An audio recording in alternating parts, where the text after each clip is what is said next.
حضرات گرامی، یہ بات تو بڑی واضح اور عیاں ہے کہ محبوب کی محفل کو محبوب سجاتے ہیں۔ دیکھیں، محبوب جو ہوتے ہیں اللہ اس کے رسول کے محبوب بندے، وہ محبوب کی محفل کو سجاتے ہیں۔ اب محفل کس کی ہے؟ نبیوں کا تاجدار، تاجدار انبیاء، امام الانبیاء، خاتم النبیین، جناب احمد مجتبی محمد مصطفیٰ علیہ تحیہ و ثنا کی محفل ہے۔ آپ کی ولادت کی خوشی میں 1500 سالہ جشن میلاد النبی صلی اللہ تعالیٰ علیہ وسلم کی یہ محفل پاک ہے۔ ہر سال اس جامعہ مسجد میں بڑی خوبصورت انداز سے محفل ہوتی ہیں، ہر لحاظ سے ہوتی ہے۔ محرم الحرام کا موقع ہو یا کوئی اور موقع ہو، میلاد کا موقع ہو، بڑے خوبصورت انداز سے اہل محلہ اس مسجد شریف کے اندر محفل کا انعقاد کرتے ہیں۔ اللہ تعالیٰ سب کو دارین کی عزتیں عطا فرمائے۔ شاعر کہتا ہے، محبوب کی محفل کو محبوب سجاتے ہیں، آتے ہیں وہی جن کو سرکار بلاتے ہیں، اور وہ لوگ خدا شاہد قسمت کے سکندر ہیں جو سرور عالم کا میلاد مناتے ہیں۔ حضرات گرامی، میلاد کیا ہے؟ میلاد حضور نبی کریم علیہ السلام کی ولادت باسعادت کی خوشی میں، جہاں کہیں بھی مسلمان پوری دنیا کے اندر حضور علیہ السلام کے غلام ہیں، آپ کی ولادت کی خوشی میں ولادت کا ذکر کرتے ہیں، آپ کے معجزات کا ذکر کرتے ہیں، آپ کی شانیں بلند کرتے ہیں۔ ویسے تو اللہ نے رب العزت نے الف لام میم سے لے کر والناس تک سارا قرآن ہی میرے آقا علیہ السلام کی نعت بیان فرماتا ہے، لیکن میرے بھائیوں، بے شک اللہ نے فرمایا وما ارسلناک الا رحمۃ للعالمین، کہ اے محبوب ہم نے آپ کو تمام جہانوں کے لیے رحمت للعالمین بنا کر بھیجا ہے۔ آپ ہر چیز کے لیے رحمت بن کر آئے ہیں۔ آپ کے آنے سے قبل کا جو زمانہ ہے اس کے بارے میں خود حضور علیہ السلام نے بھی ارشاد فرمایا، اللہ رب العزت نے قرآن حکیم میں بیان فرمایا، اور تاریخ کی کتب کے اندر یہ واقعات ملتے ہیں کہ حضور علیہ السلام کی ولادت باسعادت کے دنیا میں تشریف لانے سے قبل کا جو زمانہ ہے وہ جاہلیت کا زمانہ ہے۔ زمانہ جاہلیت کے نام سے یاد کیا جاتا ہے۔ لوگ یعنی جاہلیت کے اس مقام تک پہنچ چکے تھے کہ اللہ نے قرآن میں فرمایا کہ لوگوں تم جہنم کے کنارے پر پہنچ چکے تھے، پھر ہم نے لقد من اللہ علی المؤمنین اذ بعث فیہم رسولا، کہ ہم نے مومنین پر بڑا احسان کیا کہ انہی میں سے ایک عظمتوں والا رسول بھیجا۔ اب زمانہ حضور علیہ السلام کی ولادت سے قبل کا جو زمانہ ہے وہ اتنا جاہلیت والا زمانہ تھا۔ آپ نے بے شمار موقعوں پر یہ واقعات سنے بھی ہیں اور سنتے آ رہے ہیں، اور انشاءاللہ ہم سنتے جائیں گے۔ قیامت تک حضور کا ذکر بلند ہوتا رہے گا، عاشقان مصطفیٰ آتے رہیں گے، حضور کے گیت گاتے رہیں گے۔ حضرات گرامی دیکھیں، اللہ نے فرمایا وَرَفَعْنَا لَكَ ذِكْرَكَ، اے محبوب ہم نے آپ کے ذکر کو آپ کی خاطر بلند کر دیا۔ اب قرآن کو نازل ہوئے 1500 سال ہو چکے ہیں، تو جب قرآن نازل ہوا حضور نبی کریم علیہ السلام کے قلب اطہر پر، تو اللہ نے جب یہ فرمایا وَرَفَعْنَا لَكَ ذِكْرَكَ، کہ اے محبوب ہم نے آپ کے ذکر کو بلند کر دیا۔ اب اس زمانے سے لے کر آج کے اس زمانے تک ہر گھڑی جو آ رہی ہے میرے آقا علیہ السلام کا ذکر بلند ہو رہا ہے، اور یہ صبح قیامت تک ہوتا رہے گا۔ ہم تو حضور کے غلام ہیں، ہم حضور کے عاشق ہیں، ہم حضور کے امتی ہیں، آپ کا ذکر کرتے ہیں، آپ کی ولادت باسعادت کا ذکر کرتے ہیں، آپ کے معجزات کا ذکر کرتے ہیں، آپ کے کمالات کا ذکر کرتے ہیں۔ میرے بھائیوں، میرے دوستوں، آج کی اس جامعہ مسجد کا جو یہ خوبصورت پروگرام محفل میلاد مصطفیٰ صلی اللہ تعالیٰ علیہ وسلم بڑے خوبصورت انداز سے انعقاد پذیر ہے۔ جہاں کہیں بھی میری آواز جا رہی ہے، تمامی احباب کی خدمت میں گزارش کروں گا مسجد میں جلدی تشریف لائیں۔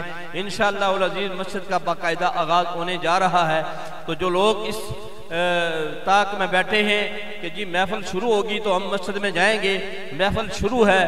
میرے بھائیوں، آج کی یہ جو روحانی وجدانی محفل میلاد مصطفیٰ صلی اللہ تعالیٰ علیہ وسلم ہے، اس میں بے شمار سنہان مصطفیٰ بھی انشاءاللہ تشریف لا چکے ہیں، کوئی آنے والے ہیں، اور آج کے ہمارے مہمان خصوصی خطیب ملت اسلامیہ، خطیب پاکستان، عالم نبیل فاضل جلیل حضرت علامہ مولانا صاحبزادہ پیر صاحبزادہ غلام بشیر نقشبندی مجدی زیدہ شرف ہو استانہ عالیہ باولی شریف سے تشریف لا کر بڑا خوبصورت بیان فرماتے ہیں۔ اللہ تعالیٰ انشاءاللہ العزیز ان کا ہم بیان بھی سنیں گے اور محظوظ بھی ہوں گے۔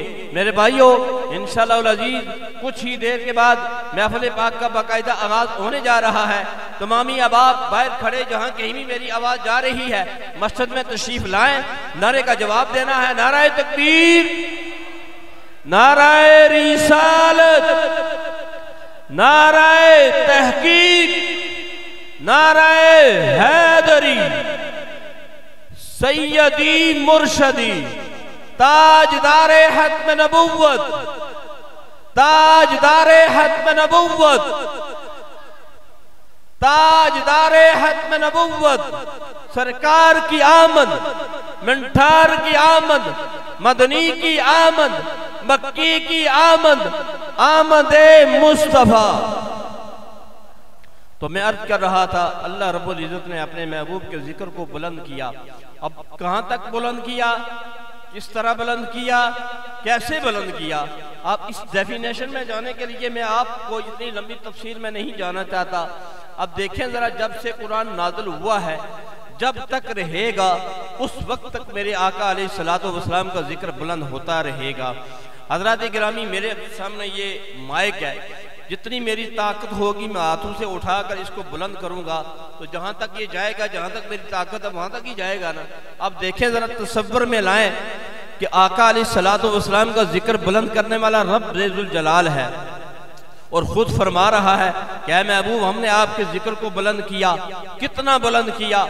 اور وہ مفسرین کرام، علماء کرام، ائمہ کرام فرماتے ہیں کہ صبح قیامت تک میرے آقا علیہ السلام کا ذکر ایسے بلند کیا کہ مدینہ طیبہ کے اندر اللہ کی بارگاہ سے 70,000 کے جلوس کی شکل میں میرے آقا علیہ السلام کی بارگاہ میں فرشتے مقربین کی جماعت یعنی درود و سلام پڑھتے ہوئے آتے ہیں، وہ پھر درود و سلام پڑھتے ہوئے جاتے ہیں۔ 70,000 وہ عصر کے بعد آتے ہیں، 70,000 وہ صبح کے ٹائم آتے ہیں۔ جو فرشتہ ایک بار میرے آقا علیہ السلام کی بارگاہ میں آتا ہے، قیامت تک دوبارہ اس فرشتے کو موقع نہیں ملے گا۔ اب ذرا تصور میں لائیں کہ 70,000 فرشتے اللہ کے محبوب کی بارگاہ میں آتے ہیں، درود و سلام پڑھتے ہیں، پھر وہ چلے جاتے ہیں، صبح بھی آتے ہیں، شام بھی آتے ہیں۔ ذرا تصور میں لائیں تو اللہ نے فرمایا وَرَفَعْنَا لَكَ ذِكْرَكَ، اے محبوب ہم نے آپ کے ذکر کو بلند کیا۔ تو اب فرشتے صبح بھی آ رہے ہیں، شام بھی آ رہے ہیں۔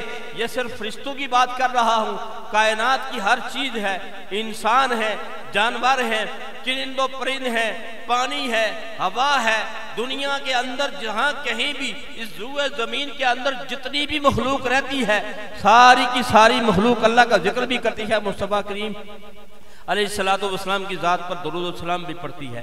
اب مولا علی رضی اللہ تعالیٰ عنہ کرم اللہ وجہ الکریم، آپ کا یہ فرمان علی شان ہے کہ میرے آقا علیہ السلام مدینہ طیبہ سے جب باہر نکل کر جاتے، کہیں جانا ہوتا تو میں اس پتھر کو بھی جانتا ہوں جو میرے آقا علیہ السلام کی بارگاہ میں ہدیہ درود و سلام پیش کرتا تھا۔ حضرات گرامی، اب دیکھیں مولا علی فرما رہے ہیں پتھر بھی میرے آقا کا کلمہ پڑھتے تھے، پتھر بھی میرے آقا کا ذکر کرتے تھے، چرند و پرند بھی میرے آقا کا ذکر کرتے تھے، سمندر کی مچھلیاں بھی میرے آقا علیہ السلام کی بارگاہ میں ہدیہ درود و سلام پڑھتی تھی، اور درخت کبھی حضور علیہ السلام کے معجزات کا ذکر کریں تو درخت بھی میرے آقا علیہ السلام کی بارگاہ میں حاضر ہو کر درود و سلام پیش کرتے تھے۔ حضرات گرامی، بنی اسرائیل کے قوم کا ایک ایسا واقعہ آپ کا باپ کے سامنے پیش کرتا ہوں۔ اللہ رب العزت نے جب حضرت موسیٰ علیہ السلام پر جو کتاب نازل فرمائی، اس کے اندر آپ کا ایک امتی تلاوت کرتا تھا روز صبح شام، پڑھتے پڑھتے ایک ایسا مقام آیا جس مقام پر میرے آقا و مولا سید عالم جناب احمد مجتبی محمد مصطفیٰ علیہ تحیہ و ثنا آپ کا نام نامی اس میں گرامی آتا ہے، اور وہ بندہ بڑی محبت کے ساتھ، بڑی چاہت اور الفت کے ساتھ میرے آقا علیہ الصلوۃ والسلام کی بارگاہ میں ہدیہ درود و سلام پیش کرنے کے بعد چوم کر آنکھوں پہ لگاتا ہے آپ کا نام نامی اس میں گرامی۔